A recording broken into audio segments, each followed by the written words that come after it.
নমস্কার, আমি তরুণ ঘোষ। আবার দুটো মিথ্যে কথা বললেন ডোনাল্ড ট্রাম্প। এক হচ্ছে তিনি দাবি করলেন রাশিয়ার বুকে দাঁড়িয়ে পুতিনের সামনে তিনি দাবি করলেন যে ভারত নাকি রাশিয়া থেকে তেল কেনা বন্ধ করে দিয়েছে। আবার দ্বিতীয়টা হলো যে উনি আবার দাবি করতে শুরু করেছেন ওই ভারত পাকিস্তান যুদ্ধের থামানোর মতো দাবি করতে শুরু করেছেন যে উনি নাকি এই তেল কেনার চুক্তিটা নাকি আলোচনাটা নাকি বাতিল করেছেন। ট্রাম্প তো বরাবরই মিথ্যেবাদী। যে রাশিয়ার প্রেসিডেন্টের সামনে দাঁড়িয়ে মিথ্যে কথা বলতে পারে সে তো নিজের হোয়াইট হাউসে ঢুকে তো সর্বত্রই মিথ্যে কথা বলে যাবে। আর এই সেই মিথ্যেটা ঢাকা সত্যি কি মিথ্যে জানার জন্য কালকেই বৈঠকের পরে রাশিয়ার প্রেসিডেন্ট ভ্লাদিমির পুতিন মোদিকে ফোন করেছিলেন। বৈঠকের আগেও ফোন করেছিলেন, সেটা নিয়ে খুব হাসাহাসি হয়েছে। বৈঠকের আগে প্রধানমন্ত্রী মোদীজি বলে দিয়েছেন ও আর চুতিয়া আদমি, जो आपको लेना है ले लीजिए, उसको भागाइए। মানে রাশিয়া যেটা কবজা করেছে সেটা নিয়ে ওকে ভাগান। তো খুব বাজে লোক। তো যাই হোক, এখন আমাদের কাগজে যে খবরটা বেরিয়েছে কিরকম ভাবে মিথ্যে কথাটা বলেছে আমি আপনাদের একেবারে প্রমাণস্বরূপ দিয়ে দেবো। আলাস্কার বৈঠকের পরেই মোদীকে ফোন বন্ধু পুতিনের। নয়াদিল্লি 18ই আগস্ট। রাশিয়া ইউক্রেন যুদ্ধ নিয়ে আমেরিকার প্রেসিডেন্ট ডোনাল্ড ট্রাম্পের সঙ্গে আলাস্কার বৈঠকের পরে আজ প্রধানমন্ত্রী নরেন্দ্র মোদীর সঙ্গে ফোনে কথা বললেন রুশ প্রেসিডেন্ট ভ্লাদিমির পুতিন। ফোনালাপের পর মোদী তার এক্স হ্যান্ডেলে লিখেছেন, ফোন কলের জন্য এবং আলাস্কায় প্রেসিডেন্ট ট্রাম্পের সঙ্গে বৈঠকের ভেতরের খবর আমার সঙ্গে ভাগ করে নেওয়ার জন্য বন্ধু প্রেসিডেন্ট পুতিনকে ধন্যবাদ জানিয়েছি। তার মানে ভেতরে যা যা আলোচনা হয়েছে সব মোদিজিকে উনি বলেছেন।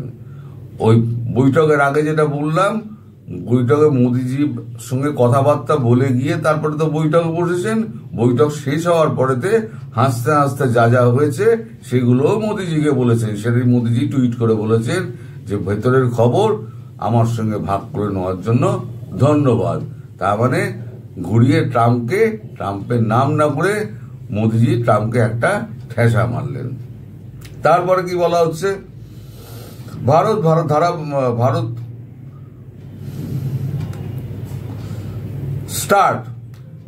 ধারাবাহিকভাবে রুশ ইউক্রেন সংঘাতের শান্তিপূর্ণ সমাধান চেয়ে এসেছে এবং সেই লক্ষ্যে সমস্ত রকম উদ্যোগকে সমর্থন করেছে। আগামী দিনেও আমরা নিজেদের মধ্যে কথাবার্তা বিনিময় করার জন্য উদ্গ্রীব। তাৎপর্যপূর্ণভাবে পুতিনের সঙ্গে মোদির ফোনালাপের যখন হলো তার কয়েক ঘন্টার পরেই ওয়াশিংটনে ইউক্রেনের প্রেসিডেন্ট ভ্লাদিমির জেলেনস্কির সঙ্গে বৈঠকে বসছেন ট্রাম্প। তবে কৌশলগত বিষয়ে আলোচনার পাশাপাশি কূটনৈতিক শিবিরের বক্তব্য, পুতিনের আশঙ্কা বৈঠকের পরেই মোদীকে ফোন করার মূল তাৎপর্য হচ্ছে বাণিজ্যিক। গত কয়েক সপ্তাহ ধরে ট্রাম্প লাগাতার চাপ সৃষ্টি করে যাচ্ছেন ভারতের ওপরে যাতে মস্কো থেকে অশোধিত তেল কেনা বন্ধ করার সিদ্ধান্ত নেয় নয়াদিল্লি। সে কথা গোপন না রেখে, ভালো করে এই লাইনটা শুনুন, সে কথা গোপন না রেখে আলাস্কা বৈঠকের পরেও ট্রাম্প ভারতকে রাশিয়ায় তেল কেনার অন্যতম ক্রেতা হিসেবে, প্রথম হচ্ছে চীন, ক্রেতা হিসেবে তুলে ধরেছেন। কোনো তথ্য তার কাছে না থাকা সত্ত্বেও, আবার শুনুন, কোনো তথ্য তার কাছে না থাকা সত্ত্বেও নিজের ইচ্ছা পূরণের মতো করেই সাংবাদিকদের সামনে বলেছেন রাশিয়া থেকে তেল কেনা বন্ধ করে দিয়েছে ভারত। কত বড় মিথ্যে কথা আপনি বলুন। তার সামনে বসে মস্কোয় দাঁড়িয়ে, এই আলাস্কায় দাঁড়িয়ে পুতিনের সামনে তিনি এই মিথ্যা কথাটা বলে দিলেন। কূটনৈতিক শিবিরের মধ্যে রাশিয়া থেকে ভারত তেল কেনা পুরোপুরি বন্ধ করে দিলে মস্কোর বড় আর্থিক ক্ষতি হবে, অর্থাৎ নয়াদিল্লিকে বোর্ডের মতো ব্যবহার করে রাশিয়াকে শান্তি দেওয়াটাই লক্ষ্য আমেরিকার।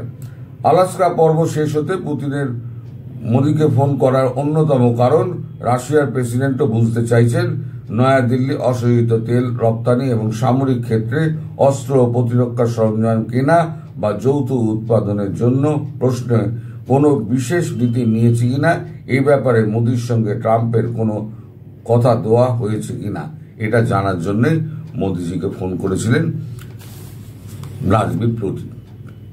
এখন ব্যাপারটা হচ্ছে এই লোকটা সরাসরি সমস্ত মিথ্যা কথা বলে,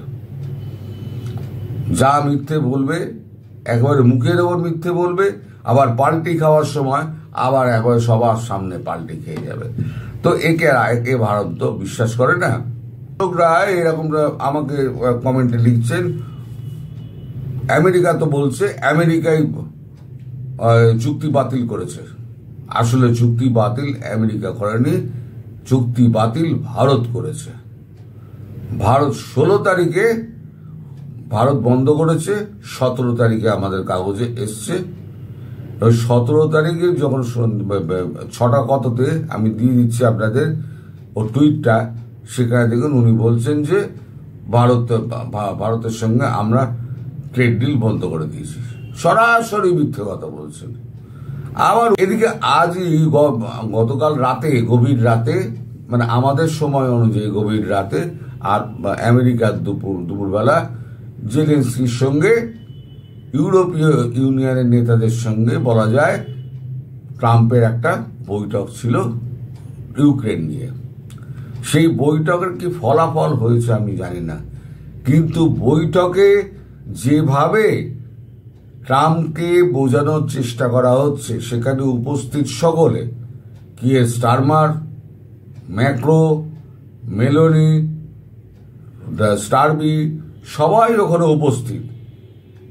এবং মেলোনির সঙ্গে যে কথাবার্তা, তাতে আপনি বুঝতে পারবেন। আমার কাছে একটা ভিডিও আছে, আগে ভিডিওটা দেখুন, ভিডিওটা দেখার পর তারপরে আমি আপনাদের কাছে ফিরে আসছি।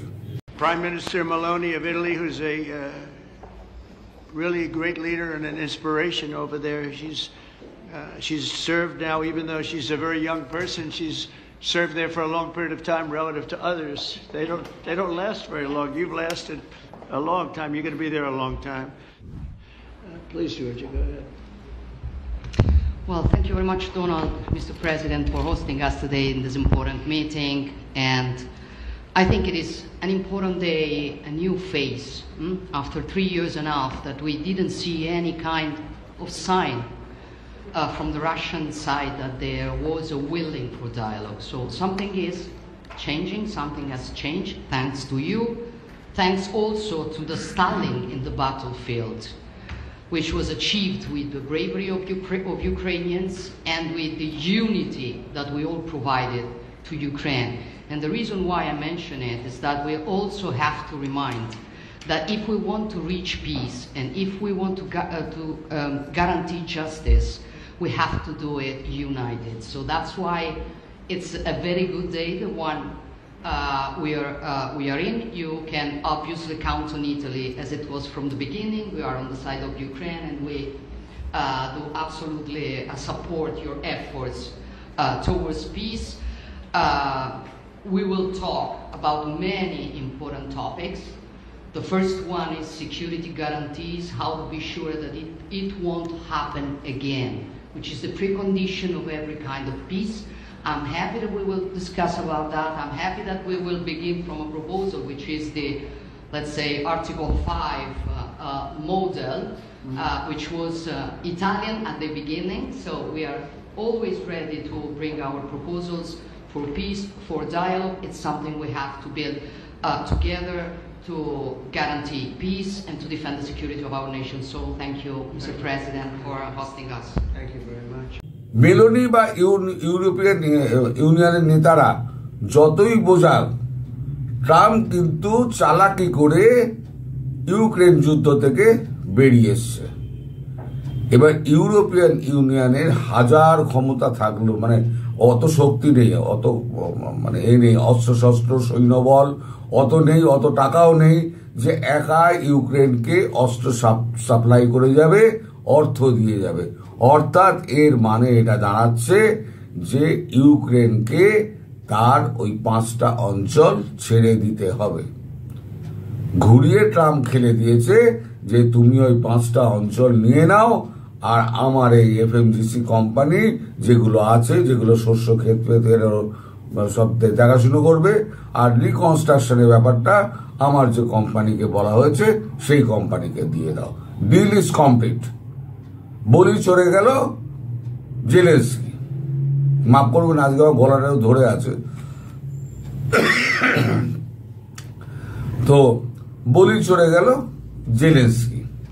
এখন আগেই বলেছিলাম গাছে তুলে মইটা কেড়ে নিয়েছে কিন্তু জেলেনস্কির, কারণ আমেরিকা যেখানে দেখে বিপদ সেইখান থেকে সে পালিয়ে আসে। জ পলায়তি সজীবতী। ওই যে বলছিলাম না, আগে যতগুলো ঘটনা ঘটেছে এবং ভবিষ্যতেও দেখবেন, এই যে আপনারা এত দোনামোনা করছেন তো সব স্থির হয়ে গিয়েছে, ইউনূসকে সরিয়ে দেওয়া হবে। এইটা নিয়ে আমি বিকেলবেলা একটা খবর করব, ইউনূসকে সরিয়ে কি করতে চাইছে এবং সেখানে ভারতের সঙ্গে কি কথাবার্তা হয়েছে সেটা নিয়ে আমি বিকেলবেলা একটা ভিডিও করব, সেটা এক্সক্লুসিভলি বাংলাদেশকে নিয়ে। মূল্য গিয়ে জেলেনস্কি। এবার জেলেনস্কিকে দেশ ছেড়ে পালিয়ে যেতে হবে, কারণ সামনে যে নির্বাচন হয় জেলেনস্কিকে সোজা টেনে দেবে।